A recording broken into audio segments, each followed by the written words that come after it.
दुई भाई सलील समाधि पोखरी में बुड़ी दुई भाई मृत्यु होती। ढेंकानाल जिला कामाख्यानगर थाना एकताली गांव में एभली अघटन घटी। मृतक हेले गणेश्वर बेहरा और शुभम बेहरा। बड़ौसा दुई भाई पोखरी को गाधोइबाकु जाइतिले। असावधानता जोगु पानी में बुड़ी जाइतिले। घर को फेरिबारे विलंब हेबारु खोजाखोजी करथिले परिवार। परे पोखरीरु सेमानंक मृतदेह मिलिछि। दुई भाई मृत्यु पर गांव में शोकाकुल परिवेश। आज्ञा सकाल से गाधिया को आसुँच खोजाखोजी कला बेलू सब पोखरी आड़े देखिलु खोजिलु खोजिला पाइलुनि सब पोखरी चेक कला ये पोखरी साइकेल जूता पदार थिला से बुड़ीकी भितर प्राण हराइछन सर।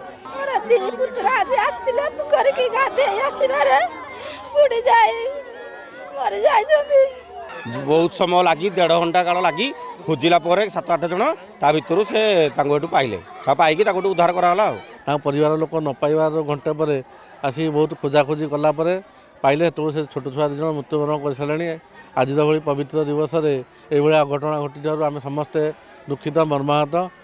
निश्चित भाव दुख प्रकाश करूँ एवं सरकार तरफ जहाँ व्यवस्था अच्छी ता तो बहुत शीघ्र हम किंतु सेटा से परिवार को प्रकृत में इतने सांत्वना दे पारे। आम जो परिवार आज छोट छोट पिला 2 जन को हरई सांगे आम मनोबल बढ़िया निश्चित रही।